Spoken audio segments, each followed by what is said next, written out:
지난 3일 동안 우리는 강사 목사님을 모시고 신년 축복선회를 했는데 뜻밖의 큰 은혜를 받았습니다. 우리 강사 목사님이 말씀도 잘하시고 유머도 많으시고 또 우리 교우들도 너무 진지하게 하나님 앞에 기도하면서 큰 은혜의 잔치가 됐습니다.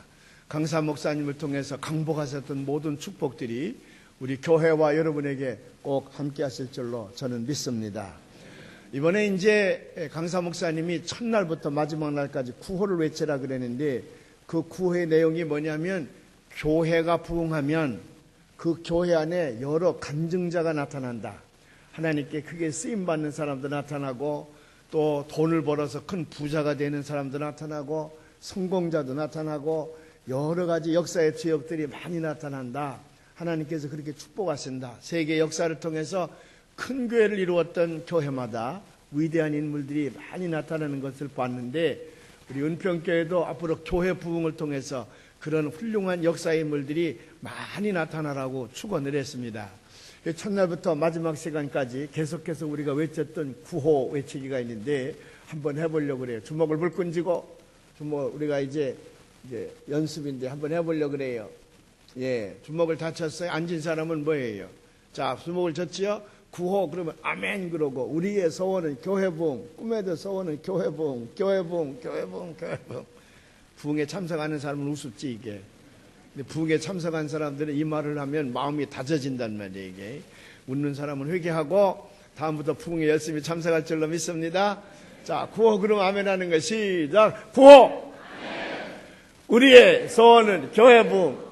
너희의 소원은 교회부흥, 교회부흥, 교회부흥. 교회부 아멘. 네, 잘하긴 잘하는데 소리가 아직도 작고 꼭 예산 사람들 같아. 예산이나 청양 사람들 같아. 다시 한번 해봐요. 주먹을 불끈 쥐고 전목든 힘까지 발휘해서 아침에 아이들에게 소리 질 때 엄마의 소리로 하라고 그랬잖아요. 딱 소리 짓고 자 구호하면 아멘 하면 구호. 아멘. 우리의 소원은 교회부, 꿈에도 소원은 교회부, 교회부, 교회부, 교회부. 아멘. 네, 80점 됐어. 우리 박수예요. 우리 잘해. 크리스마스가 지나고 연말이 지나고 나서 새해가 돌아오는 첫 주일을 현현절이라 그럽니다. 현현절. 그리고 또 1월 6일을 현현일 그렇게 얘기를 하죠. 이때부터 시작이 된다 그 말이죠. 현현절이란 말은 영어로 에피파니라 그러는데 에피파니란 말은 주님께서 우리에게 나타나시다 그 말이에요. 주님께서 우리에게 나타나시다. 예수님께서 이 땅에 계실 때에 우리에게 나타나실 때 세례를 받으러 오시든지 아니면 우리에게 말씀을 전하러 오시든지 우리를 위해서 기도하러 오시든지 우리의 병을 고쳐주게 오시든지 우리에게 오실 때에는 육신의 몸을 가지고 우리에게 다가오셨습니다. 성경은 육신의 몸으로 제자들에게 나타나셨던 많은 기록들이 있지요. 근데 돌아가시고 난 다음에 부활하셨을 때는 모양은 사람의 모양을 가지고 계셨지만은 우리와 같은 육신의 몸은 아니었습니다. 그때는 영의 몸이었습니다. 그래서 예수님께서 영의 몸이기 때문에 시간과 공간의 제한을 받지 아니하고 마음대로 나타나시는 거예요. 영적인 존재니까 스피리추얼 비잉이라 그러거든요. 스피리추얼 비잉. 그러니까 예루살렘과 갈릴리에 동시에 나타나신다는 영적인 존재이니까 문을 다 걸어 잠그고 있어도 벽을 그냥 통과하는 거지. 요즘에 영화에서 그런 영화 많이 나오지요. 벽을 통과해서 그냥 나타나시는 거지요. 오늘 성경 본문 말씀은 뭐냐면 이제 예루살렘에서 예수님을 따라다니던 2명의 제자들이 그중에 하나는 글로바라 그러는데 그 이름만 알지 누군지 명확하게 그 인물들을 설명한 책은 없습니다. 그들이 저 엠마오 사는 사람들이었는데 엠마오라고 하는 고향으로 돌아가고 있었습니다. 예루살렘으로부터 25리 그러니까 약 10km 떨어진 곳이지요. 거기에 사는 사람들이 그동안에 예수님을 따라다녔는데 아구만 예수님께서 십자가에 못 박혀 죽으시게 되니까 더 이상 이제 예수님을 따라다닐 수가 없잖아요. 들리는 바에 의하면 살아나셨다 그러는데 어떤 여자들이 무덤에 갔더니 무덤에 예수님이 안 계셔서 부활하셨다 그러는데 당신은 한 번도 본 적은 없고 이제는 박해는 심하고 그러니까 고향으로 내려가야 되겠다. 그러면서 이 둘이 고향으로 내려가는 겁니다. 가는 중에 그동안에 예루살렘에 있었던 많은 얘기들을 주고받았습니다. 근데 갑자기 영의 몸이라 그랬죠. 예수님께서 탁 나타나셔서 그들 중에 끼는 겁니다. 무슨 얘기를 주고받으십니까? 그랬더니 이 두 사람이 의아하다는 듯이 나타난 예수님에게 그가 예수님인 줄도 모르고 당신은 예루살렘에 살았으면서도 이런 소문 들어본 적이 없습니까? 우리는 직접 그분을 따라다녔는데 예수라고 하는 사람인데 그분이 우리에게 말씀을 전하시고 바른 기사 이적을 행하셨는데 그분이야말로 우리가 기다리는 메시아인 것 같습니다. 우리 이스라엘을 속량해 주실 분이라 믿었는데 그만 대제사장들과 관리들이 그를 재판에 넘겨서 십자가에서 죽였습니다. 그게 장사되었는데 들리는 바에 의하면 살아나셨다고 그럽니다. 어떤 여자들이 무덤에 가서 보니까 시체가 안 계셔서 살아나셨다고 그러는데 아직도 우리는 보지는 못했습니다. 이런 근래에 있었던 일들을 당신은 모릅니까? 그렇게 물었어요. 그러니까 예수님께서 하시는 말씀이 이 미련한 사람들아, 예수께서 그리스도로 이 땅에 오셨을 때에 그와 같은 고난을 당해야 될 것이라고 하는 걸 당신들은 정말 몰랐습니까? 성경 여러 곳에서 그런 것들이 예언되어져 있는데 예수님을 따랐다 그러면서도 그런 예언을 배우지 못했습니까? 그러면서 모세로부터 시작되어진 성경의 내용을 쭉 풀어 설명을 했습니다. 권세가 있었어요. 은혜가 됐습니다. 그러다가 엠마오라고 하는 곳에 도착을 해서 더 가시려고 하는 예수님을 붙들고 기왕 여기까지 왔으니 우리 집에서 쉬시다 가시지요. 그리고 글로바가 자기 집으로 모시고 갔어요. 저녁을 먹습니다. 그 사람들은 우리처럼 쌀밥을 먹는 게 아니고 빵을 먹으니까 빵을 갖다 놓고 하나님 앞에 기도했습니다. 감사 기도했어요. 그것이 예수 믿는 사람과 안 믿는 사람의 징표이기도 해. 예수 안 믿는 사람은 좋은 음식을 놓고도 감사할 줄 몰라. 그래, 그걸 처먹는다 그래요. 이 감사할 줄 모르니까. 우리는 감사하면서 먹어요. 제가 얘기한 게 아니라 어떤 주일학교 학생이 그랬다는 거야.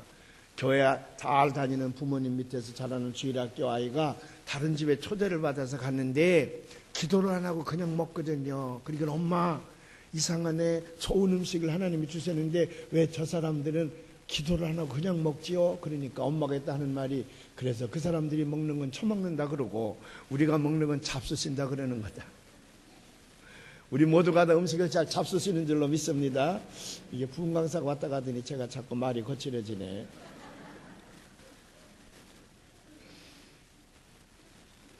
예수님께서 잡수시고자 감사 기도를 하신 다음에 이 빵을 찢어서 다른 사람들에게 나누어 줄 때에 그제서야 이 제자들의 눈이 밝아졌습니다. 예수님이시네 그랬더니 영적 존재인 예수님은 금방 사라지신 거예요. 그러니까 이 사람들이 그 흥분을 감출 길이 없어서 우리도 부활하신 예수님을 보았구나. 그리고 예루살렘으로 달려가서 다른 제자들에게 자기들이 본 예수님을 전하게 됐다는 얘기거든요. 자, 예수님이 이 땅에 살아계실 적에는 육신의 몸을 가지고 계셔서 우리에게 다가오셨지만 부활하신 다음에는 영적인 존재로 다가오십니다. 영의 존재로 다가오시오. 그래서 에피파니, 지금에 와서의 주의 현현은 우리에게 영으로 다가오시는 줄로 믿습니다. 그 영을 우리는 성령이라 그러는 거예요. 그 영을 우리는 성령이라 그러는 거예요. 그러니까 예수님께서 육신을 가지고 육신의 모양으로 부활을 하셨지만은 우리와 똑같은 시간과 공간의 제한을 받는 부활하시기 이전에, 돌아가시기 이전의 몸은 아니었음을 알 수가 있습니다. 아니었음을 알 수가 있는데, 그러나 예수님께서 제자들이 믿지 못하니까 돌아가시기 이전의 모습으로 나타나 보여주셨는데, 그 나타나 보여주셨을 때에, 그때에 제자들에게 그냥 나타나신 것이 아니라 어떤 느낌이 왔어요. 근데 이 엠마오로 가는 두 제자들은 이분이 메시아로서 나타나셔서 그들에게 말씀을 풀어주실 때에 가슴이 뜨거웠었다고 하는 것을 뒤늦게야 깨닫게 되는 거예요. 아까 그분이 말씀하실 때에 우리 속에 우리의 마음이 뜨겁지 않더냐? 뜨겁지 않. 이미 하나님의 영이, 예수님의 영이 그들에게 임재하고 있었음을 뒤늦게 알게 됐습니다. 그 성령이 우리에게 임할 때에 여러 가지 현상이 나타나지만 많은 경우에 가슴이 뜨거웠다. 가슴이 뜨거웠다. 그래서 금년 1년 동안 우리가 표의 말씀으로 이 말씀을 택하게 된 거예요. 우리 속에 마음이 뜨겁지 않더냐? 우리 속에 마음이 뜨겁지 않더냐? Will not our heart burning within us. 우리 마음속에 뜨겁지 않더냐. 우리 다 같이 한번 따라서 읽어보시길 바랍니다. 우리 속에 마음이 뜨겁지 않더냐. 더 크게 우리 속에 마음이 뜨겁지 않더냐. 누가복음 24장 32절의 말씀을 다 같이 한번 봉독을 해보십시다.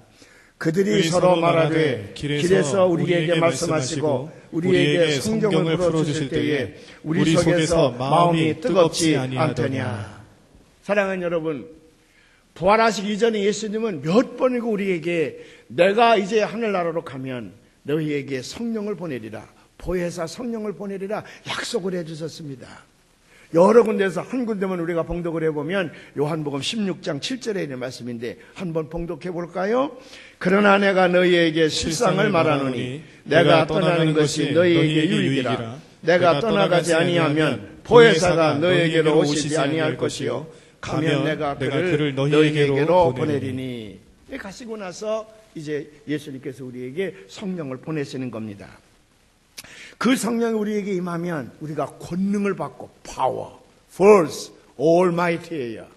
세상을 이겨낼 수 있는 권능을 받고 그 권능을 받게 되면 예루살렘과 유대와 사마리아와 땅끝까지 이르러 복음의 증인이 될 수가 있다.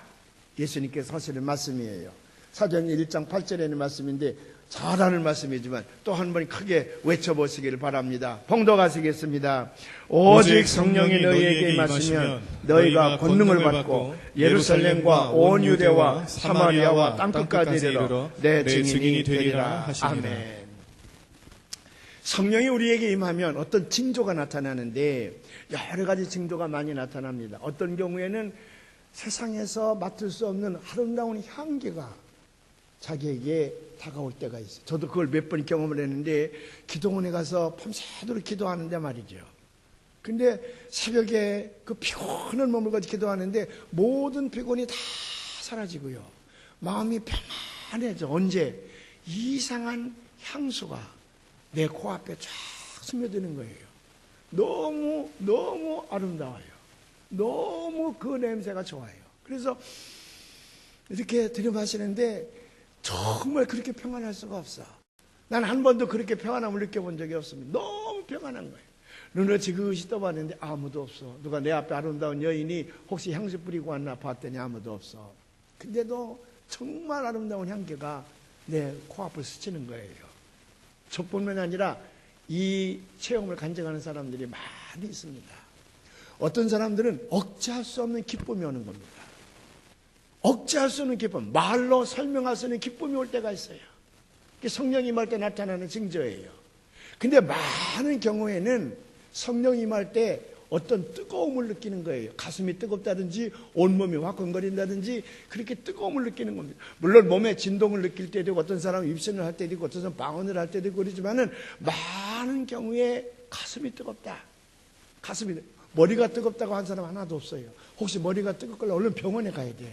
머리가 뜨거우면 큰일 나. 성령께서는 머리로 오시지 않는 것 같아요. 화끈하게 돌아갈까봐 아마 가슴으로 오시는 것 같은데 가슴이 뜨거워져 후끈해요. 그러면서 마음에 평안이 와요. 기쁨이 와요. 우리 장회순리 목사님이 선교에 실패해서 고민을 하고 있습니다. 올드시계 거리에서 모라비안들이 모여 부결한다는 얘기를 듣고 쫓아갑니다.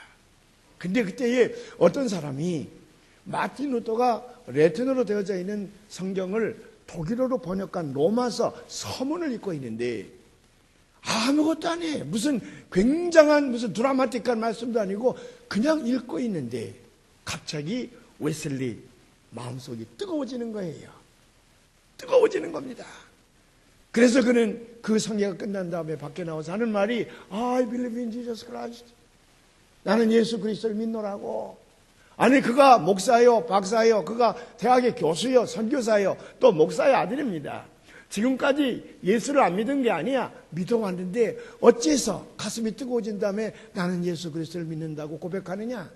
그 전에는 믿음과 비슷한 그냥 비스무리한 것으로 부모님에게 배운 거, 사람들에게 배운 것만 가지고 그냥 믿는 것 같았어. 그런데 다 실패한 후에 성령이 자기 마음속에 임하게 되니까 억제할 수 없는 기쁨과 확신이 오는데 그게 뭐냐면 예수 그리스도의 십자가의 은총으로 내가 구원받았다고 하는 사실이야. 그래서 그는 동생에게 쫓아갑니다. 자고 있는 동생을 깨워서 찰스 웨슬리 깨워서 찰스야. I believe in Jesus Christ. 내가 예수를 믿노라고. 근데 이미 찰스는 먼저 성령을 받았어요. 먼저 성령을 받고 있었을 텐데 자기 형이 와서 이제부터 내가 성령을 받았는데 내가 예수를 믿노라 그럴 때에 두 형제가 끌어안고 얼마나 기뻐했겠습니까? 그것이 감리교회가 탄생하는 순간이에요. 무디 목사님도 마찬가지입니다. 이 무디 목사님도요, 어떻게 해서 그분이 그렇게 세계적인 그런 부흥광사가 됐냐 그러면 그의 마음속에 억제할 수 없는 성령의 뜨거움이 자기에게 찾아왔어요. 그는 뉴욕을 거닐고 있을 때에 찬송을 합니다. 하나님 앞에 기도합니다. 근데 갑자기 성령의 불길이 자기에게 임하게 됩니다. 뜨거워서 견딜 수가 없었어요. 오 하나님이여, 이 성령을 거두어 주시옵소서. 견딜 수 없나이다. 주께서 나를 사랑하시는 줄을 이제 깨달았으니 이 성령의 불길을 거두어 주시옵소서. 그는 그렇게 하나님 앞에 기도했다는 거예요. 우리 금년 한 해 동안에 성령이 불타는 은평교회를 만들려고 합니다. 이 성령이 불타는 은평교회를 만들려고 할 때에 성령이 여러분들에게 임하셔서 여러분의 가슴도 성령으로 말미암아 뜨거워지기를 주님의 이름으로 축원을 합니다. 그래서 우리가 복음성 가지 않습니까? 성령 충만으로 성령 충만으로 뜨겁게 성령 충만으로 성령 충만으로 뜨겁게 성령 충만으로 권능받아 땅끝까지 전파하리라. 성령 충만으로 권능받아 증인이 되리라. 절반만 해요. 담임 목사의 권위가 이렇게 다 상실이 돼서 다 손 올려요. 우리 박수 치고 한번 신나게 한번 해보십시오. 더 빨리.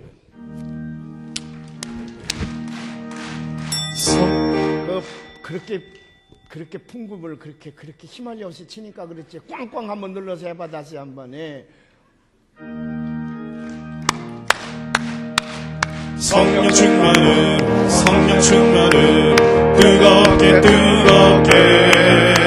성령 충만은 뜨겁게 할렐루야. 성령 충만으로 권능받아 땅끝까지 전파하리라.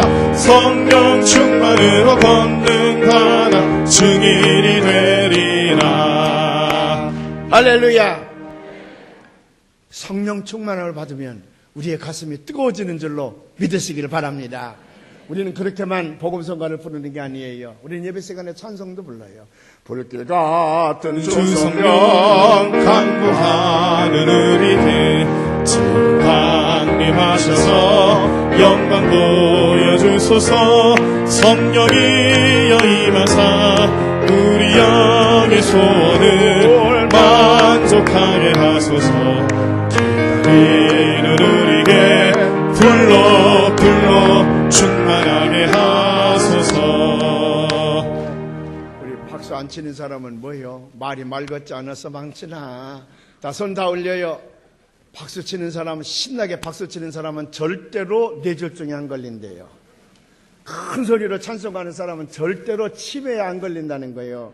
반대로 얘기하면 뭐예요? 박수 안 치고 찬양 안 하면 뇌졸중이나 치매에 걸릴 확률이 있다는 거지. 뭐 다 걸린다는 얘기는 아니야. 확률이 높다는 거지. 안 걸리려면 손 들고 우리 박수 한번 하는 거예요. 하나, 둘, 셋, 넷, 하나.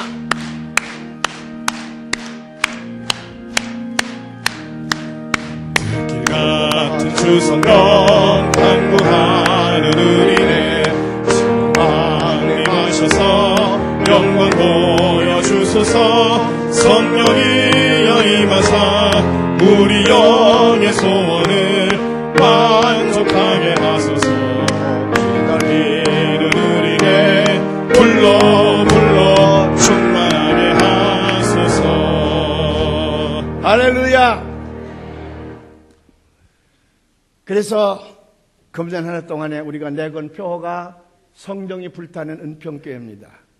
앞으로 제가 2년 동안 성령이 불타는 감리교회, 성령이 불타는 서울연회, 성령이 불타는 은평교회, 이렇게 내걸고 열심히 성령 운동을 하려고 그래요. 근데 성령이 불타는 은평교회, 그래 성령 받자 그럴 때에 연애 사무실에다가는 catch the Holy Spirit 그랬습니다. 성령을 catch 받자, 성령을 받자, 성령을 받자 그랬는데 여기서는 조금 우리 교회는 단어를 좀 고급화시켰습니다. Come thou burning spirit. Come 오시옵소서. 임하시옵소서 그 말이죠. 우리에게 오시옵소서. 임하시옵소서. Thou 당신이여 높임말이에요. 유의 높임말이에요. 그 당신은 누구냐 그러면 burning spirit입니다.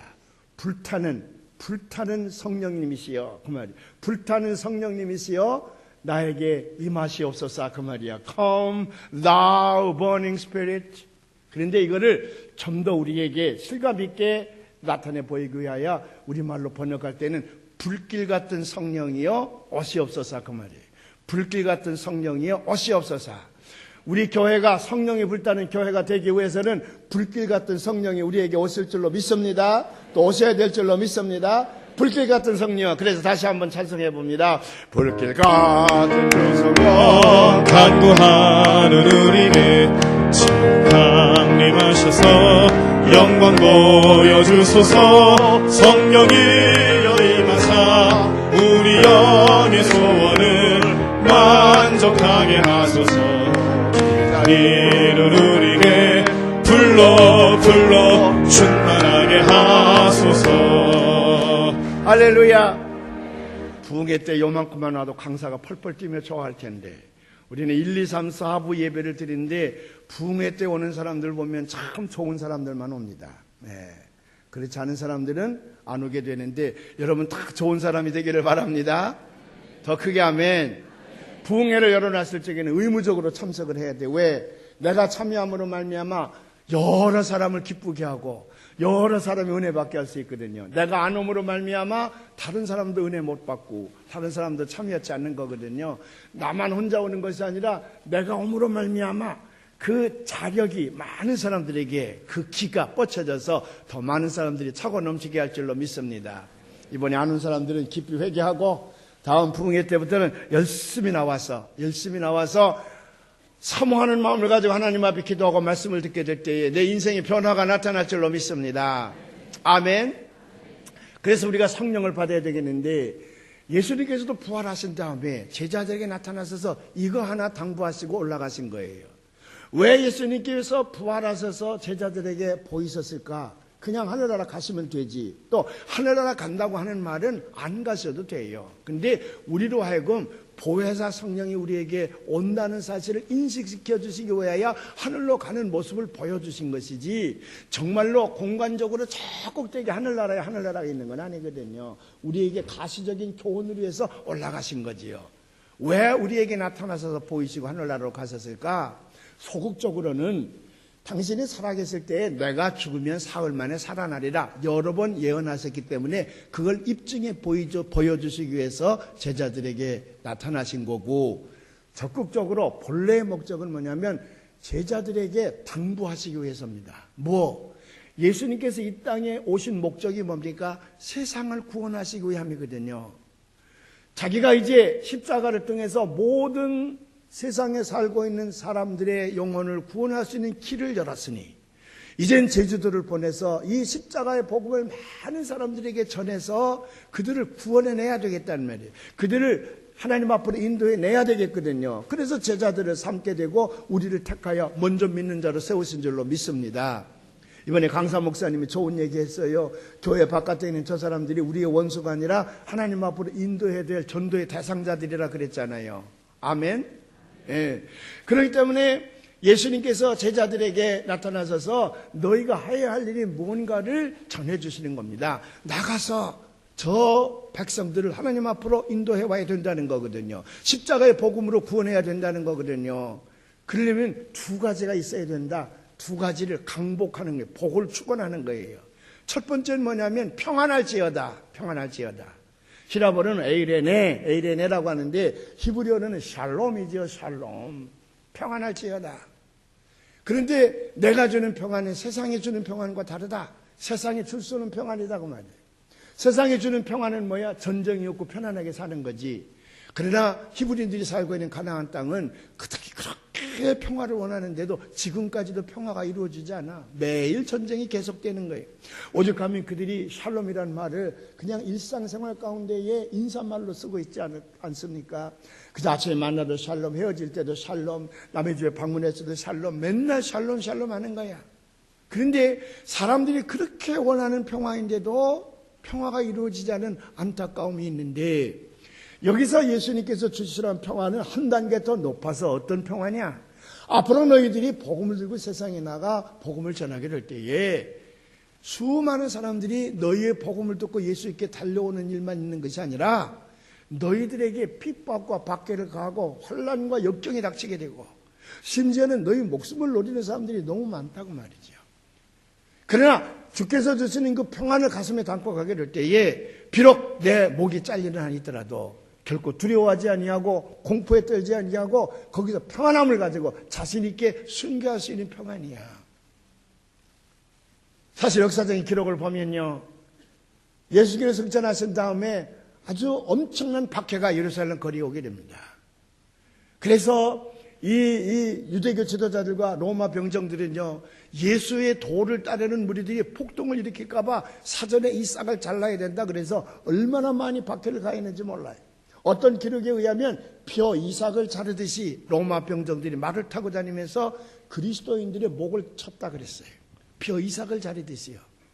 그러니까 예루살렘에 살고 있던 수많은 기독교인들이 복음을 들고 예루살렘을 찢쳐서 도망가기 시작을 합니다. 안디옥으로 갑니다. 예배소로 갑니다. 로마로 갑니다. 나중에 로마에 많이 모이게 되는데 그게 이제 세계적인 도시가 되니까요. 그때 네로라고 하는 폭군이 나타납니다. 그래서 예수 믿는 사람들 잡아 죽이기 시작을 하는데 자기가 로마 시내에 불을 질러서 새 로마를 건설한다고 그렇게 나쁜 짓을 해놓고는 백성들의 원망이 크니까 백성들이 저항이 크니까 정권이 무너지고 있거든요. 그러니까 이 불을 지른 사람은 자기가 아니라 그리스도인들이 불을 질렀다 그래서 로마 시민들로 말미암아 그 많은 그리스도인들을 잡아서 죽이게 합니다. 제일 많이 죽인 장소가 로마의 원형 극장인데 지금도 가보면 그 원형 경기장이 있습니다. 마차 경기장에 했던 것이 있는데 둥근 400m 트럭과 같은 큰 원형 경기장이 있는데 주로 이제 마차 경기장이 전차 경기장이지요. 배너에 나오는. 그런데 거기에서 역사가들에 의하면 적게는 20만 명, 많게는 30만 명이 순교를 당했다는 거예요. 때로는 굶주린 사자의 밥이 되기도 하고 때로는 그들의 목이 잘렸습니다. 거기 이제 관광을 갈 때마다 안내자는 우리를 그 위에다 세워놓고 여기가 원형 경기장입니다. 배너에 나온 마차 경기가 여기서 있었습니다. 그러나 여기는 거룩한 곳입니다. 우리 기도해야 됩니다. 그리고 기도시키는 안내자들이 많아요. 왜냐하면 20만 명 내지 30만 명이 거기서 목이 잘리게 될 때에 또는 사자의 밥이 될 때에 그들의 피로 그 원형 경기장이 호수를 이루었다는 거예요. 호수. 얼마나 피가 그렇죠. 2만 명, 3만 명이 아니라 20만 명 내지 30만 명이 죽으면서 흘린 피가 얼마나 많았겠어요. 피로 호수를 이루었었다. 그래서 그 복음이 우리까지 온 겁니다. 그 순교자들의 그 희생으로요. 근데 그때 사자의 밥이 되었다든지 목이 잘린 사람들의 얼굴을 들춰보면 공포에 떨거나 두려워하는 모습은 없고요. 그렇게 평화로울 수가 없다는 거야. 목이 잘려나가는데 사자의 밥이 되는데도 거기서 죽어간 많은 그리스도인들이 전부 평안했다는 겁니다. 누가 주신 평안이야? 예수님께서 성령을 통하여 그들에게 주셨던 평안이야. 내가 너에게 주는 평안은 세상이 줄 수 없는 평안이라. 그 평안이 여러분에게 있기를 주님의 이름으로 축원을 합니다. 두 번째 그들을 세상에 내보내면서 하시는 말씀이 성령을 받으라. 성령을 받으라. 성령을 받아야지 복음을 들고 나가 너희가 많은 영혼을 구원하지 성령 받지 아니하면 못 간다고 말이죠. 여러분 예수님의 제자들이 예수님께서 돌아가시고 난 다음에 용기를 가지고 나가셨습니까? 무서웠습니다. 다 도망갔습니다. 예수님의 수제자였던 베드로는 3번씩이나 자기 스승을 부인하지 않습니까? 다 자기 갈 길로 가버렸습니다. 그러나 그들이 마가의 다락방에 모여서 기도하고 있을 때에 예수님의 약속을 믿고 거기서 기도하고 있을 때에 그때에 성령이 거기 임하게 되는 거예요. 성령 받은 이 제자들이 예루살렘 거리로 나갑니다. 거기서 말씀을 외치게 될 때에 하루에 3,000명 또는 5,000명씩 예수를 믿게 됐다. 이건 대단한 거예요. 그건 보통 사람으로 이룰 수 없는 겁니다. 주께서 주시는, 성령께서 주시는 권능, 그 능력, 파워입니다. 그걸 가지고 말씀을 전하게 될 때에 수많은 사람들의 마음이 열려지고 감동되어져서 예수님께 찾아오게 된 줄로 믿으시기를 바랍니다. 근데 이 성령을 받아라 그럴 때 요한복음 21장 보면 참 재미있는 그 기록이 있는데, 예수님께 성령 받아라 할 때에 큰 숨을 내쉬고 큰 숨을 내셨다 그랬어요. 근데 그냥 말씀하시는데 왜 이렇게 큰 숨을 내셨을까? 그건 창세기 2장으로 거슬러 올라가는 거야. 창세기 2장에 보면 하나님께서 흙으로 인간을 만들어 놓으시고 그가 큰 호흡으로 그 코에다 대고 생기를 불어넣습니다. Living Spirit, 살아있는 영을 그 하나님의 호흡을 통해서 집어넣게 될 때에 그 흙으로 만들어진 또 man, 그 인간이 living being, 생명이 되었더라. 온전히 살아있는 존재가 되었다고 말이죠. 여러분, 우리가 이렇게 살아있다 그래서 산 것이 아닙니다. 우리 안에 하나님의 영이 들어와야, 하나님의 성령이 들어와야 온전히 우리가 살아있음을 믿으시기를 바랍니다. 세계 보건기구에서도 그렇기 때문에 옛날에는 정신과 마음과 육체만 건강하면 건강하다 그랬어요. 두 가지 조건이었습니다. 우리의 정신과 우리의 육체가 건강하면 건강하다 그랬어. 근데 영이 있다는 걸 인식하게 됐습니다. 그래서 지금 세계 보건기구에서도 마음과 육체와 영이 건강해야 온전한 건강을 가진 것이라. 우리가 살아있으나 살았다고 해서 사는 것이 아니라 하나님의 영이 우리 안에 들어오게 될 때에 우리는 하나님의 능력, 하나님의 형상을 닮은 온전한 인간이 됨을 믿으시기를 바랍니다. 에스겔 37장 2절에도 보면 선지자를 저 마른 뼈들이 굴러다니는 골짜기로 인도해냅니다. 거기 보니까 얼마나 죽어서 오래되는지 뼈들이 늘비하게 있어요. 근데 주께서 말씀하셔서 그 뼈들을 사람의 모양으로 다 짝을 맞춥니다. 힘줄을 입힙니다. 살을 입힙니다. 그리고 그 선지자를 통하여 외치게 합니다. 생기야, living spirit, 생기야, 사방에서 불어와서 사망을 당한 자들에게 들어가거라. 그렇게 외치게 될 때에 하나님의 살아있는 영이 몰려와가지고 바람처럼 몰려와서 그래서 큰 호흡을 통하여 그들의 코로 들어가게 될 때에 강력한 군대가 됐다 그랬어요. 여기 예수님께서 말씀하실 때에 긴 숨을 쉬시면서 그러면서 성령을 받으라. 그럴 때 무슨 의미가 있습니까? 하나님께서 첫 번째 아담을 창조하실 때에 그때도 긴 호흡을 통하여 생기를 불어넣으니 그가 온전한 인간이 되었듯이 우리가 예수 그리스도를 믿고 거듭난다, 중생한다 그럴 때에 우리가 거듭날 때에도 하나님의 호흡을 통하여 성령이 우리 안에 들어와야만이 우리가 거듭난 존재가 되는 줄로 믿으시기를 바랍니다. 그래서 예수님께서 요한복음 3장에 보면 니고데모에게 말하기를 너희가 물과 성령으로 거듭나지 아니하면, 물과 성령으로 거듭나지 아니하면, 여기 성령이 오시다 하나님의 생기가 우리 안에 들어오지 아니하면 거듭날 수가 없다. 거듭나야만이 하나님께 나아갈 수가 있다는 말이거든요. 인간이 이 땅에 살면서 성령과 떨어져서는 온전한 존재로 살아갈 수가 없습니다. 성령이 반드시 우리 안에 있어야 됨에도 불구하고 오늘 물질 문명이 너무 발달하고 배금주의 사상, 돈 제일주의 사상이 우리를 완전히 지배하게 되니까 우리는 하나님 없는 세상을 살려고 그래요. 하나님께서 우리에게 주신 성령을 다 배제하고 거부하고 부인하고 그리고 살려고 합니다. 여러분, 하나님께서 우리에게 영을 불어넣어 주셨기 때문에 우리가 만물의 영장이요 하나님의 형상을 닮았다 그러지. 그 하나님의 영이 떠나고 나면 우리는 저 들판에 있는 짐승과 다를 바가 없습니다. 그렇게 되니까 말세가 다가오는 것처럼 우리가 사는 사회가 얼마나 험악해집니까? 그런데 세상 사람들만 성령을 부인하고 거부하는 것이 아니라 교회 안에서도요, 많은 사람들이 지성인을 자청하면서 지성적 신앙을 추구한다 그래서 하나님의 영이 다가오는 것을 거부하거나 부인하는 경우가 많이 있어서 오늘 현대 교회는요, 성령이 떠났다는 거예요. 성령이 소멸되었다는 거예요. 성령이 소멸되고 떠나고 나니까 인간의 지성, 인간의 지식, 인간의 경험, 인간의 힘만 모여지게 되지요. 인간들이 모여서 하는 일이 뭐예요? 쌈박질이지. 그래서 오늘 교회가 분란이 많이 일어나는 거예요. 그래서 저 전차에서 누가 싸우니까 여기 교회인 줄 아냐, 왜 싸우냐 그랬다는 거 아니에요? 이건 참 기가 막힌 얘기인데, 비유인데, 사랑하는 여러분, 교회가 성령을 잃어버리면 교회 안에 사람의 욕심만으로 들끓는 것이 아니라 성령이 없는 교회는 저 세속사회가 권위를 인정하지 않습니다. 권세가 없기 때문에 그래요. 많은 세상 사람들이 교회를 비난하고 있어요. 지금 얼마나 많이 비난하는지 몰라요. 이 사탄의 역사가 얼마나 강하게 나타나는지 몰라. 그래도 아무런 일이 나타나지 않아.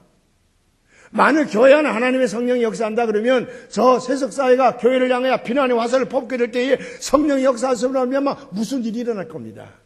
그런데 아무 일도 일어나지 않아. 수많은 사람들이 교회를 비난해도 아무 일도 일어나지 않아. 왜? 교회가 성령을 잃어버렸기 때문에 그래요. 그래서 앞으로 2년 동안 특별히 이 성령운동을 전개해서 떠난 성령을 다시 교회 안에 모시려고 합니다. 그래서 교회마다 성령 충만한 역사가 나타나게 될 줄로 믿습니다.